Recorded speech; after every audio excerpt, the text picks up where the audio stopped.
anything positive. Everything we ever heard about Troy was negative. Troy was our role model. Troy was a role model.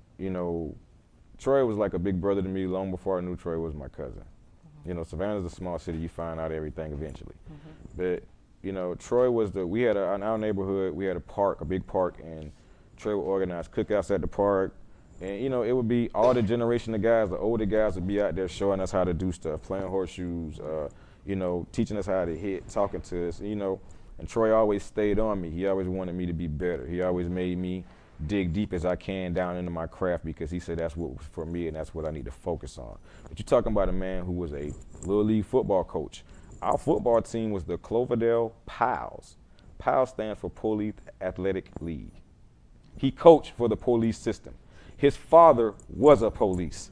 Oh my See, God. it's a lot of things that they kept closed away from the media, and of course, we never got to say when we had this, time to say it. But Martina, she has done a wonderful job. She has been Martina's in every Troy's corner. sister, yeah. That's right. She's been in every corner of the universe talking about Troy and getting these facts out.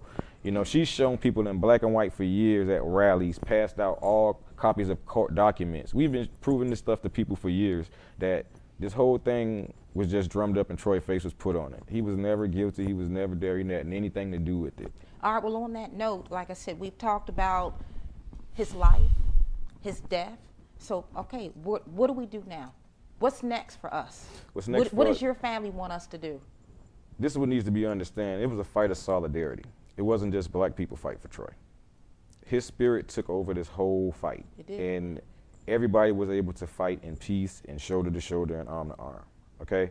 And that's what he believes in. That's what, if you went and visited with Troy was the type of person, he had a spirit, he would just light you up every time you come into the room. You can go there feeling down, and man, he'll make you leave there feeling like $1 million. That's who he was. Even toward the end on death row. Down to his very last words he spoke to me, down to the very last time I saw him. 3 o'clock that same afternoon he passed. Down to that very last second. That's who he was because he was at one with God. Okay. Whew.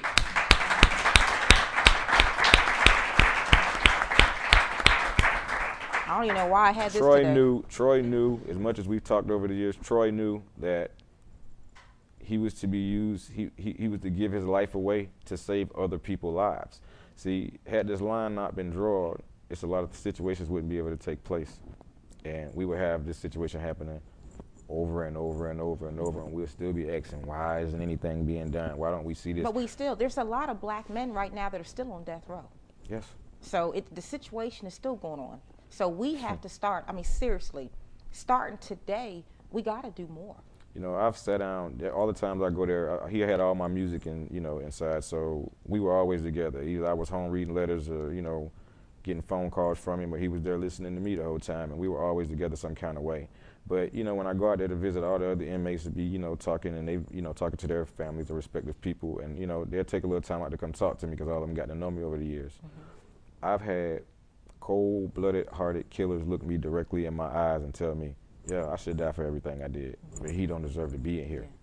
He's not guilty of anything. He didn't kill anybody. He's not like the rest of us. As a matter of fact, he was the one that gave everybody something to look forward to. If you didn't have a pair of shoes when you came in there, Troy had a pair of shoes, he'd give them to you. If you didn't have a pen or pad, he would give you whatever he had. He tried to make everything as peaceful and godlike as possible around him for himself and anyone else involved. And that's why he gets such respect from some of the guards. Now, you have some of the guards that were just out for self. Like Troy mailed home a lot of his stuff towards the end, and he was writing his life story. That book is missing, and I know what officer took it. Yeah. That book just never surfaced. Well, wait a minute, let me say that again. So you're saying that Troy started writing his life story in He had prison? been writing it for a long time. And you're saying that now no one knows where the book is? So you think somebody in the Savannah jail system has taken it? No. Who do you think? That started up here at this prison. That was At in this this prison. prison? Yeah, Okay. yeah. And that was only a few weeks before everything took place. So he had just mailed it home, and he knew who took it, and I know who took it. See, that's the thing. It really doesn't matter what they think or say to me, what they want to say about me. It doesn't matter. They recorded every phone conversation we had, except a few times we got to have contact visits. They recorded every conversation we had, and we said what we needed to be said to each other so we could understand. I needed to understand what you need me to do this week, what you need me to get done if I come back down here and see you next weekend. So we didn't have time to tiptoe around Yeah. somebody listening on the phone. And for that case, they still got phones tapped now. So I really don't care. You can listen all day if you want to. I mean, what we're doing is the right thing. All right, Gerald. Well, okay, still, we don't have a lot of time left. I still want to get audience participation. But before we close, I want to talk about what do we do now? What is our next step? Well, first off, our next step is people need to get out and vote. Because if they only Wait knew, a minute, I got to clap on that. Yeah. Y'all, we got to vote. if they only knew why these laws are still on the books and why it's so incredibly difficult to get something. Okay, wait a minute. You just said like laws on the books. A lot of us don't read. So how do we know? I mean, it's one thing to say that we need to go vote, but if you don't know what you're voting for, what do we tell the audience? What do they need to do so they know? They what Google they're rap voting? videos and dance videos. Google the Yeah. states and the laws Yeah. of your state. Yeah. All right. All right. Well, here's the main issue. Every judicial election is an election. Yes. It should be. It's too easy for incumbents to To walk continue to be on the bench, to continue to be in the state legislature, and continue to pass these laws and continue to keep this system working the way it works. So that's the first thing they need to understand. The second thing, you need to go and watch a criminal trial. Okay. Understand how it goes Okay, down. so wait a minute. So the people who are here, the people who are watching, Yes. can anybody just break it down for me once again? Okay. What do you just go down to the courthouse? You go down to DeKalb County Courthouse, Chatham Courthouse. You're a taxpayer. You know, Lowndes County Courthouse. Yeah. It's free. Okay. It's public. They Okay. cannot ban you. And watch a trial. Watch how they impanel or pick a jury.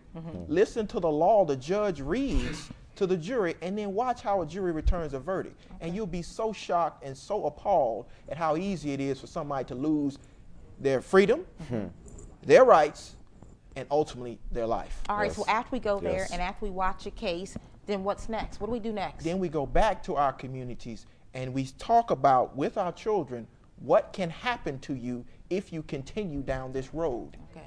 Because it's very simple. It's just like he said, and people don't understand this. In Georgia, it only takes one witness to prove a fact. One. I can come in and say, you robbed me, and you could be doing life. Yep. Oh my God. Yep.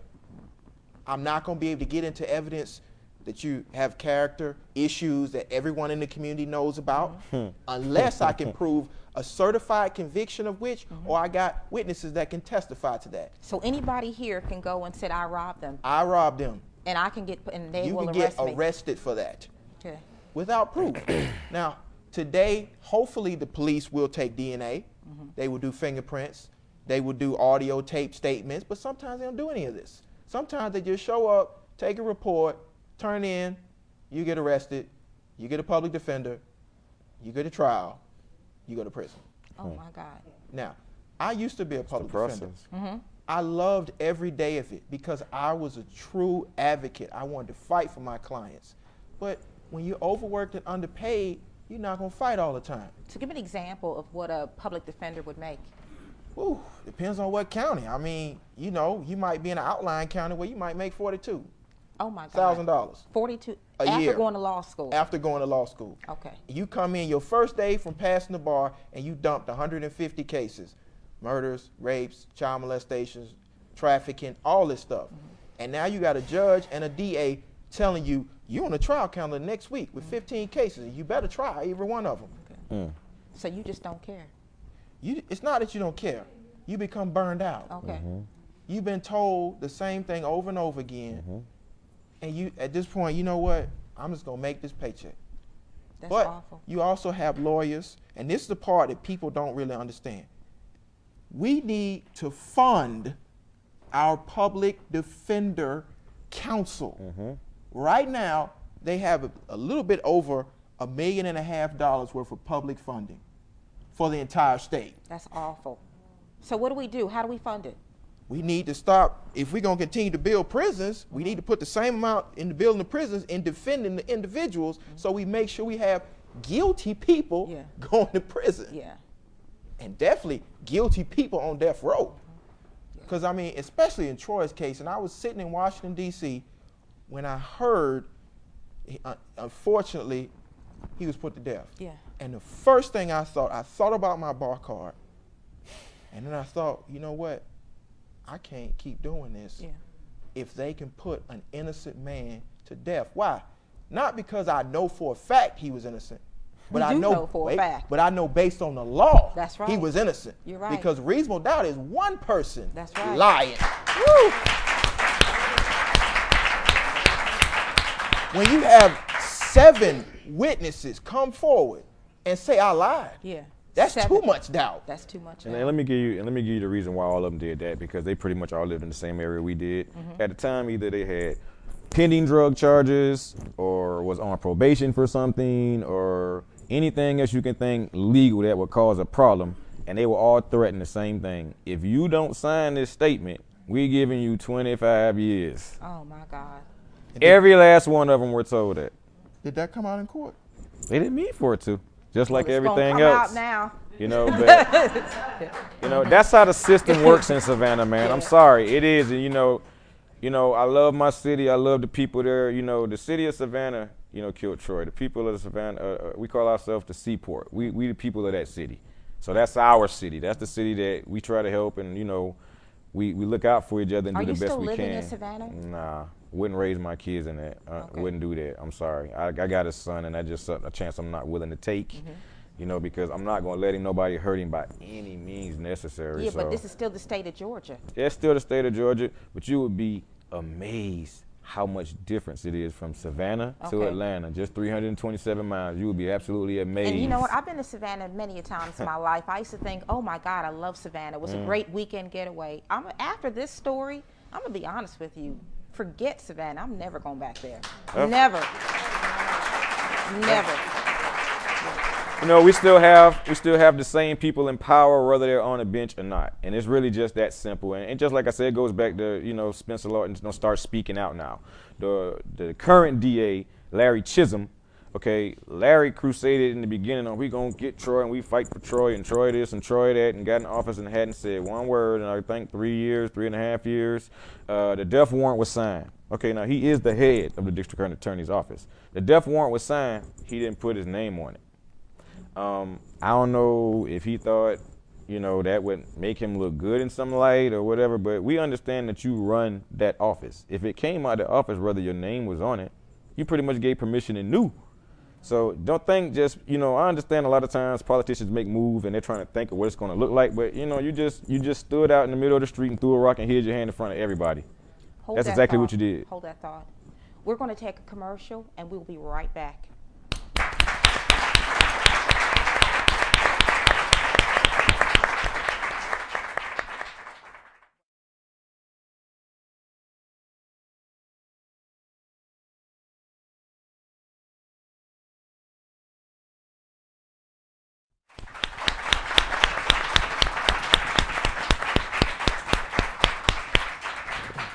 I have a question. I'm very active in the political system, and I'm very, very strong at advocating voting. So I just wanted to get clarity on a statement that you said about the district attorney.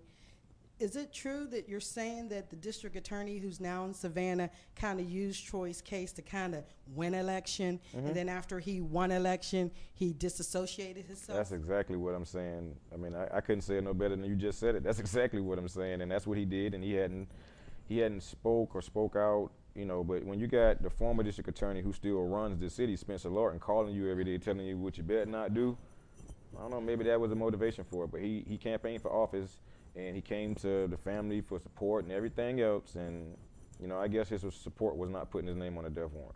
Well, I guess this is one example for all the viewers to really understand how important voting is. Yeah, and understand, the DA by himself had the power to open this case. By Absolutely. himself, it could have stopped right there at him. But, that's exactly you. what. Thank you. Thank you. Yeah.